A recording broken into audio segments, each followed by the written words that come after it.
listening to Second Chance Ministry Radio.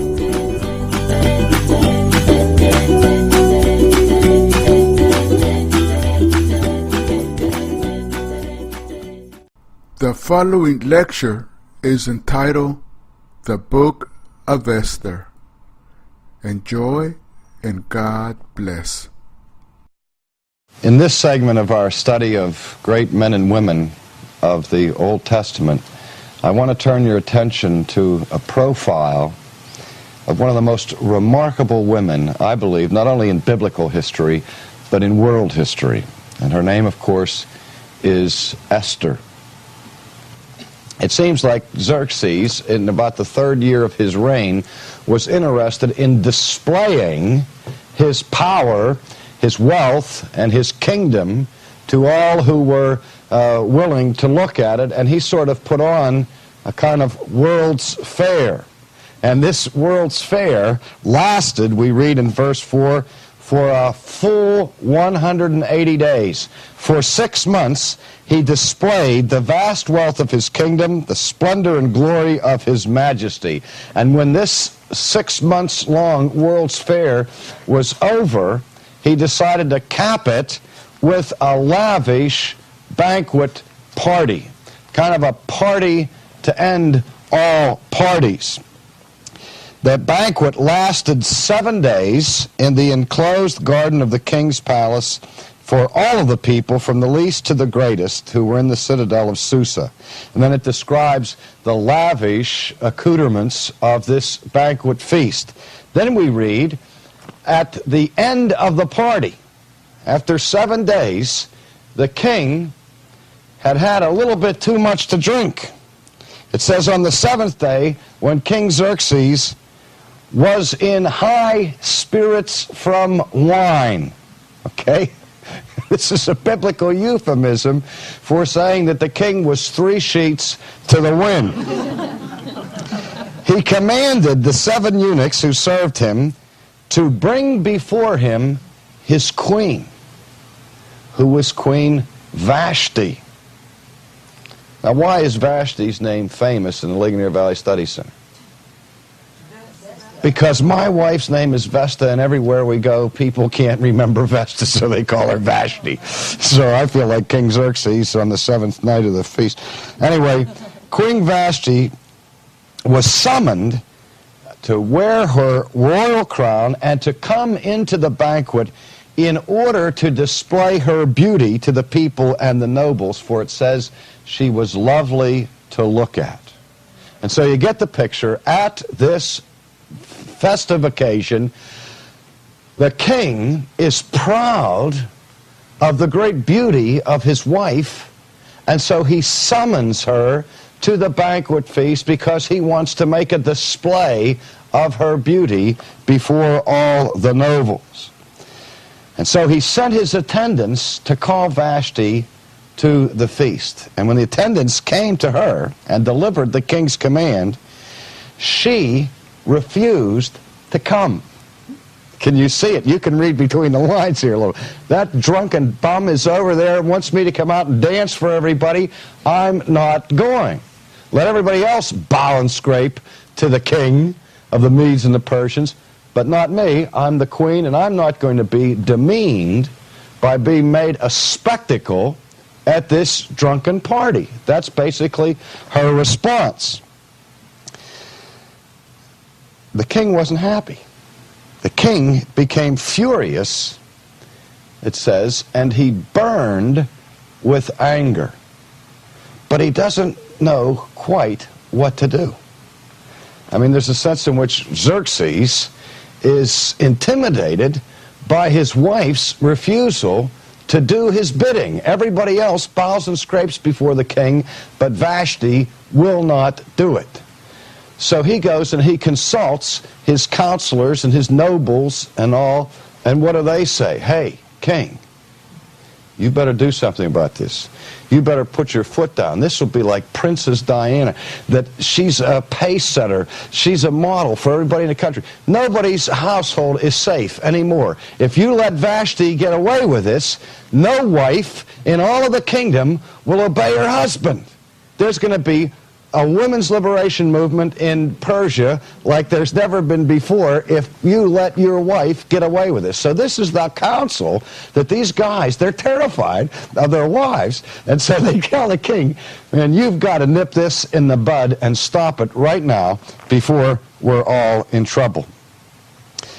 And so the king listened to them, and he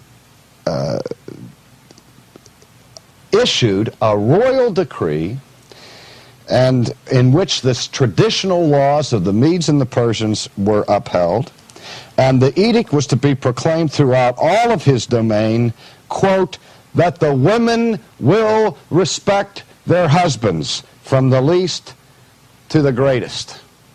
And the nobles were pleased. We don't know. We don't have a report from how the wives felt about all of this. So, Queen Vashti was deposed from her throne and banished from the home of the king. Now, the position of queen in the Persian Empire is vacant. And what follows in this biblical narrative is an ancient account of something that is a combination between Cinderella and the Miss America pageant. Because now the king embarks upon a massive search throughout the kingdom to find a woman qualified to reign as his queen. And so really what happens is they have a beauty contest.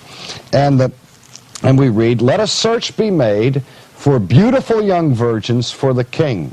And let the king appoint commissioners in every province of his realm to bring all of these beautiful girls into the harem at the citadel of Susa. Now, in the process of this, all of the ambassadors for the king went out and they scoured the countryside looking for the most beautiful virgins that they could find. And the head of the delegation to find them's name was Bert Parks. Right? And he would find these ladies and he would sing to them, there she is, Miss Persia. Okay. And then they bring all of these women into Susa, and then after the girl's turn has come to go and visit King Xerxes, the women then had to complete 12 months training in beauty. Here's what it says. She had to complete 12 months of beauty treatments prescribed for the women, 6 months with oil of myrrh and 6 with perfumes and cosmetics. So after this selection process has gone through, then not only qualified the finalists in this beauty pageant to go 12 months to finishing school to see if they may qualify to be with the queen. Now, one of those girls that was selected in this search was a Jewess. Her name was Esther, and her parents had been killed, and she was being raised by her uncle, whose name was what? Mordecai. And Mordecai was taking care of Esther, and he allows Esther to go, but it's very, very carefully guarded secret that Esther is of the Jews who were brought there in the captivity. Well, as it turns out, Esther is the one who pleases the eye of the king, and Esther is the one who is elevated to the role of queen of the Medes and the Persians. In the meantime, the plot thickens. Politics come to play. One of the most powerful men in what would amount to the king's cabinet was a man by the name of Haman. And he was a man who was fiercely proud and very much concerned about protocol, and that he receive the respect due to his office. And one day, as he's coming into the royal chambers, he passes by those people who are standing outside, and everybody bows to him. But he notices that one man does not bow down. And even when the man is ordered to bow down, the man steadfastly refuses to give obeisance to Haman. Who was the man? Mordecai. I've asked you two questions, and he answers the same to both questions. Mordecai will not bow down. Why not? He's a Jew. And Jews do not bow down to human beings. Do you remember Shadrach, Meshach, and Abednego? Do you remember Daniel's refusal to give obeisance to the king? And so on. And so here, this Mordecai refuses to bow before Haman. And when he does this, Haman is enraged. And so he begins to work behind the scenes with the king and to tell the king that there is a conspiracy among the Jews to stop, not bow down to him. In the meantime, as the plot thickens, Mordecai, not knowing Haman's vengeful attitude towards him, Mordecai overhears two of the people within the regency of King Xerxes plotting to overthrow the king. And he does his duty by reporting to the authorities that this act of treason is being plotted behind the king's back. And we read, let's see if I can find it here. Mordecai found out about the plot and told Esther, who in turn reported it to the king, giving credit to Mordecai.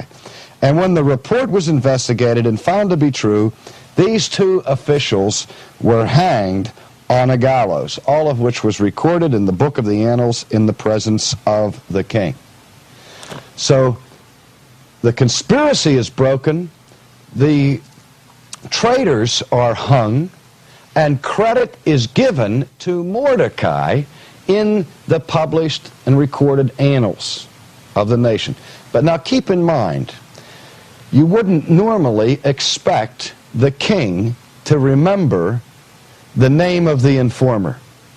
Just imagine all of the administrative details that go across the king's desk every day that he has to think of, and his wife comes in and says, by the way, there's a conspiracy. Somebody told me that there's a conspiracy going out there. The names that are going to be in his mind right away are, who are the guys that are plotting to overthrow the king?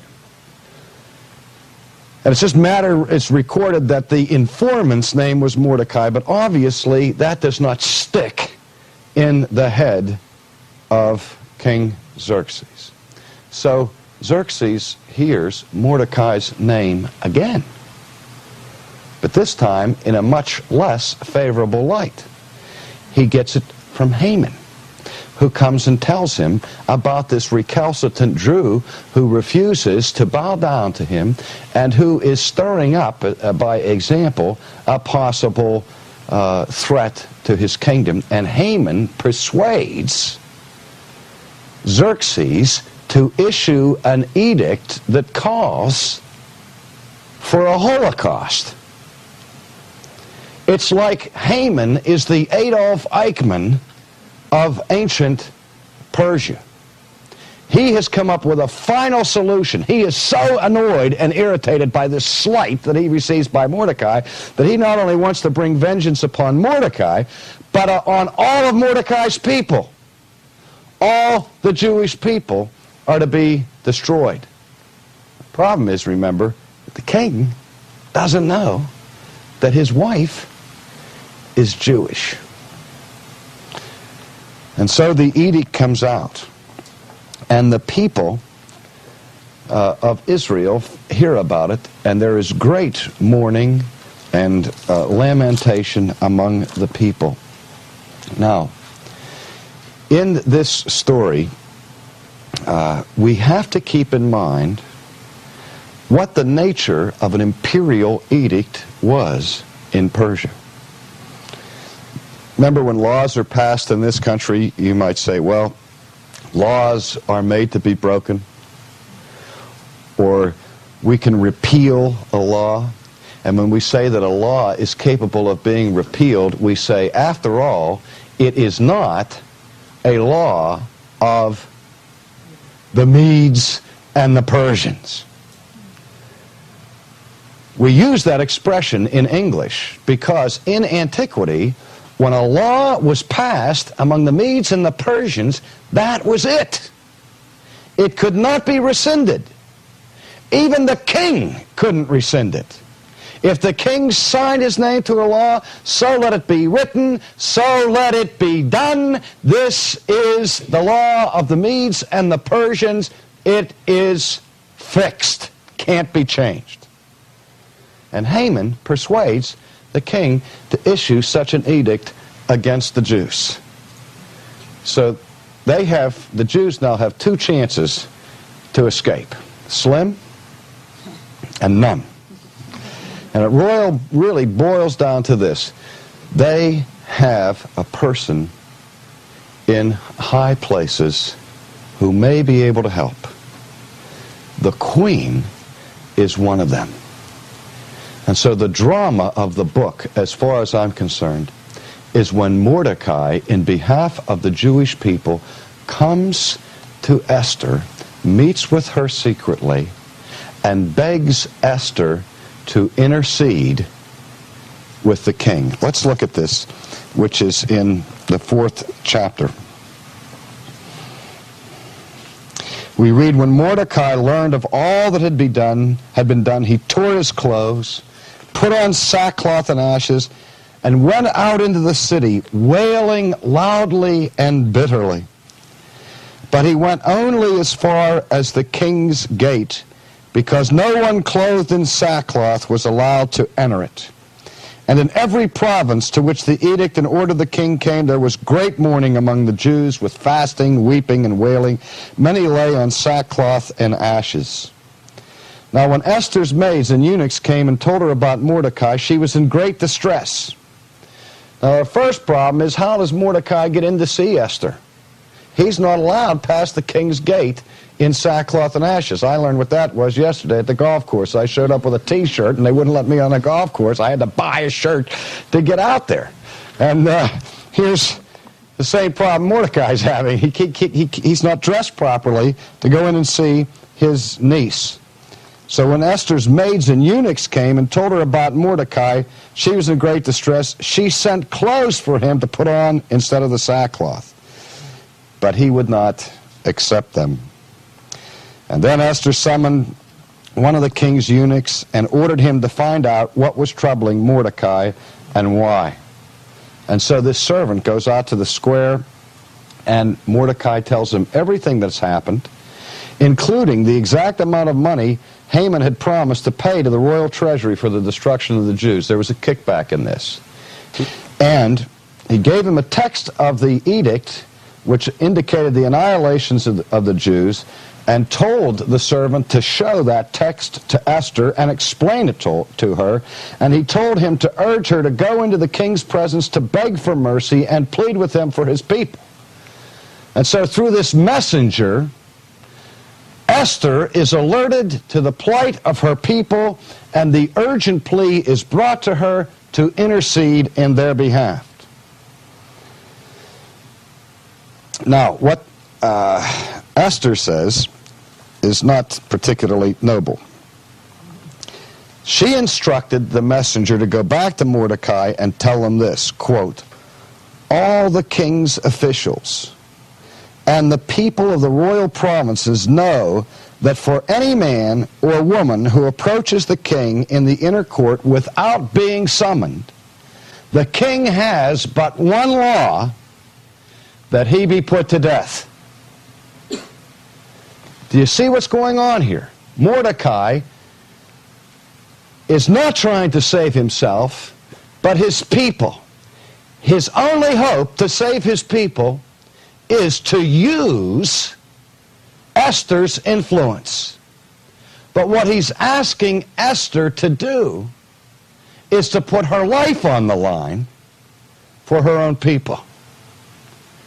And so when the servant comes with this message asking for a favor, the queen says, tell Mordecai he doesn't understand. That even though I'm the queen, I don't have access at my own whim to the royal chambers. Even I cannot come to the king unless he summons me. And keep in mind the unspoken statement that's going on here. Remember Vashti. Look, I just won the Miss America contest. I just am Cinderella, and no sooner do I get the glass slipper than you people want me to risk everything that I've achieved, all of the glamour that I've won, by walking uninvited into the king's chamber, a king who is so whimsical and capricious that he is known for deposing queens at the slightest irritation. The only exception, she tells the servant, to this is for the king to extend the gold scepter to him and spare his life. But 30 days have passed since I have been called to go to the king. So Esther is terrified. And she tries to get out of it. And she tells Mordecai, hey, come up with a better plan, okay? Because I can't pull this off. When Esther's words were reported to Mordecai, he sent back this answer. Now this is hardball. This is like a father speaking to his daughter. Do not think that because you are in the king's house, you alone, of all of the Jews, will escape. For if you remain silent at this time, relief and deliverance for the Jews will arise from another place, but you and your father's family will perish. And who knows but that you have come to royal position for such a time as this. Mordecai is saying, look, I'm not God, but I want to say this to you. Number one, don't think that you can get away with enjoying the luxury of being the king's wife, hiding your identity, and that you're going to escape, and you alone are going to escape, because God won't let that happen. And I don't know the mind of God, Mordecai says, but think of it, Esther. It may be that in the providence of God, the only reason why you were selected out of all of these beautiful women was so that you could be God's person for such a time as this. The issue, dear friends, is whether or not she is going to be silent for her own convenience, for her own self-preservation, in a time of an impending Holocaust. I read a book the other day, said, who will speak for the silent ones, for the unborn children in the United States who are being systematically slaughtered.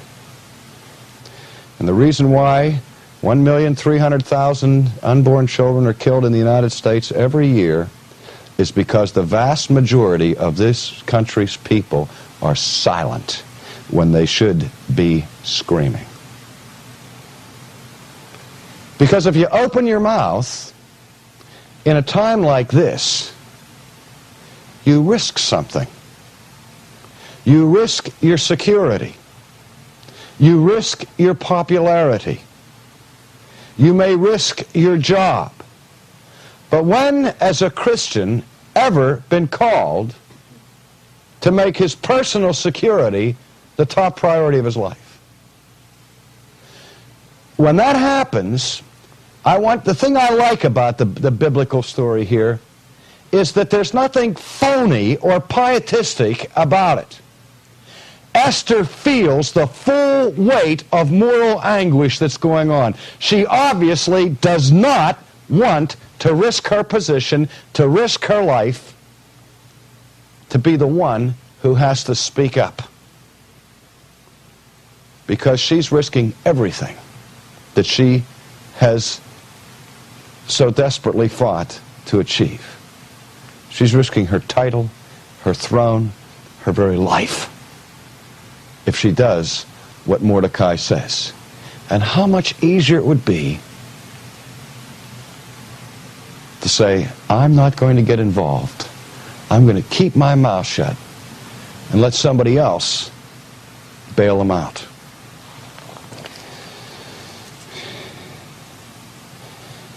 This is the message that comes.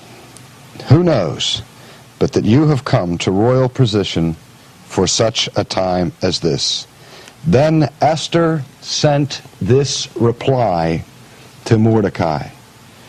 Go, gather together all of the Jews who are in Susa and fast for me. Do not eat or drink for 3 days, nights, or days. And I and my maids will fast for you. Now notice, it doesn't end there. It's not like saying, well, I'll tell you what I will do. I won't talk to the king, but I'll talk to God. I'll pray for you. I'll fast for you, and you pray for me. I mean, how would you like to have that? I'll pray for you. I don't want you to pray for me. I want you to talk to the king. But she doesn't stop there. She said, here's why I want you to pray for me. I need you to pray for me because when this is done, I will go to the king, even though it is against the law. It's against the law of the Medes and the Persians. The laws of the Medes and the Persians forbid my entering without a summons into the royal chamber. But the moral law of God requires that I go. And here's the line. No more heroic line ever uttered by any human being in the Old Testament. And if I perish, I perish. If I perish, I perish. But that is the right thing for me to do.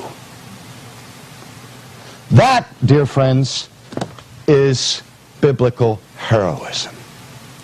When the crunch comes of moral anguish that requires moral courage, Esther arises for the task.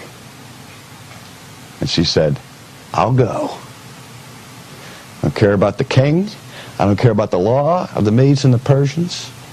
I'm going to do it, and if I perish, I perish. Can you imagine how she felt when she walked in the door? And the king looks at her and sees her coming, knowing that this is a violation of protocol. Don't know what kind of a mood he's in, but people have been praying for 3 days. And when Xerxes saw his bride, he smiled and he raised his scepter. And he heard her pleas for her people. You know how the story turned out?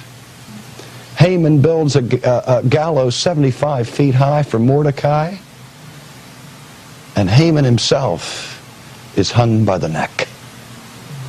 And the king says, what am I going to do? I've passed the law can't be changed, and so he passes another law which entitles the Jews to arm themselves to the teeth in such a way that if anybody tries to harm them, they're going to get wiped to smithereens. And so the people of Israel were saved, and a Holocaust was averted because one woman had the courage to say, if I perish, I perish. We need a Queen Esther right now in our land.